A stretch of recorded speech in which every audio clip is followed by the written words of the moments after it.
शिमला के महापौर सुरेंद्र चौहान और उप महापौर उमा कौशल ने जलवायु परिवर्तन के बढ़ते प्रभावों को लेकर गहरी चिंता जताते हुए कहा कि पहाड़ी राज्यों में पर्यावरणीय असंतुलन तेजी से बढ़ रहा है, जिसे नजरअंदाज करना भविष्य के लिए गंभीर खतरा साबित हो सकता है। महापौर और उप महापौर ने कहा कि जलवायु परिवर्तन के प्रभाव अब स्पष्ट रूप से दिखाई देने लगे हैं। हिमालय क्षेत्र में बढ़ता तापमान, अनियमित वर्षा, ग्लेशियरों का तेजी से पिघलना, भूस्खलन और प्राकृतिक आपदाओं की बढ़ती घटनाएं इस बात का संकेत है कि पर्यावरणीय संतुलन लगातार बिगड़ रहा है। उन्होंने कहा कि पहाड़ी क्षेत्रों में जलवायु परिवर्तन का असर केवल स्थानीय स्तर तक सीमित नहीं है, बल्कि इसका सीधा प्रभाव देश के जल संसाधनों, कृषि व्यवस्था, जैव विविधता और लाखों लोगों की आजीविका पर पड़ रहा है। यदि हमारे पहाड़ सुरक्षित रहेंगे, तभी देश का पर्यावरण सुरक्षित रहेगा। महापौर और उप महापौर ने इस बात पर भी जोर दिया कि विकास योजनाओं में पर्यावरण संरक्षण को प्राथमिकता दी जानी चाहिए। उन्होंने सुझाव दिए कि जल, जंगल और जमीन के संरक्षण को प्राथमिकता दी जाए, प्राकृतिक संसाधनों के अंधाधुंध दोहन को रोका जाए, स्थानीय समुदाय को निर्णय प्रक्रिया में शामिल किया जाए, विकास और पर्यावरण के बीच संतुलन बनाया जाए।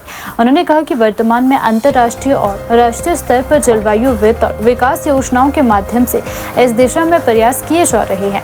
उन्होंने स्मार्ट सिटी मिशन जैसे प्रोजेक्ट का जिक्र करते हुए कहा कि इन योजनाओं में पर्यावरण के अनुकूल विकास सुनिश्चित किया जाना चाहिए। इसके लिए स्थानीय निकायों, शहरी विकास एजेंसियों और समुदाय के बीच बेहतर संवाद और सहयोग जरूरी है। जी हाँ, देखिए हम पिछले कल GIZ की तरफ से और इसमें 2-3 पार्टनर्स हैं जिनकी तरफ से एक वर्कशॉप का आयोजन किया गया था, जिसको जलवायु परिवर्तन और क्लाइमेट चेंज की उससे क्या इफ़ेक्ट पड़ रहा है पहाड़ी राज्यों में, पहाड़ी क्षेत्रों में। और उसी संदर्भ में मैं भी कल गया था। इसमें मेरे साथ डिप्टी मेयर भी थी और कमिश्नर साहब भी थे।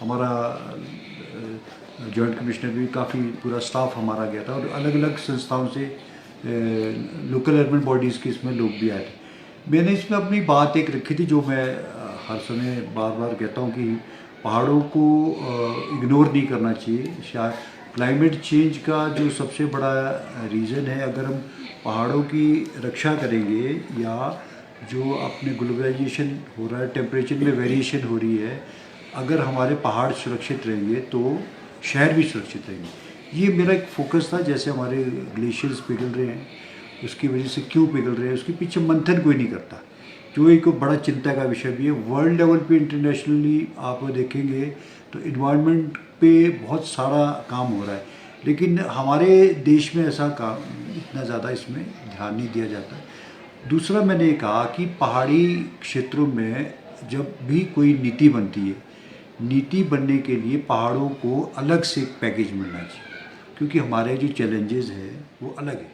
जैसे हमारे यहाँ डिज़ास्टर आता है, डिज़ास्टर आपने देखा 2023 में, 24 में, 25 में, यहाँ पे हर साल। अब क्योंकि क्लाइमेट चेंज इतना हो गया हुआ है तो उसकी वजह से हमारा जो नुकसान है वो शहरी इलाकों से बहुत ज़्यादा होता है।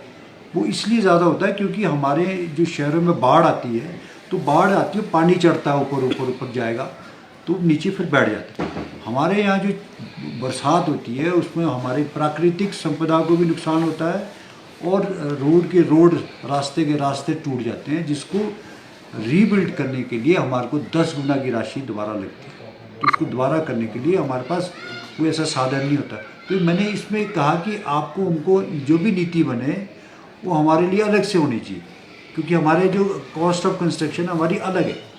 हमको अगर आप शहरी इलाकों से मिलाओगे तो वो पॉसिबल नहीं है।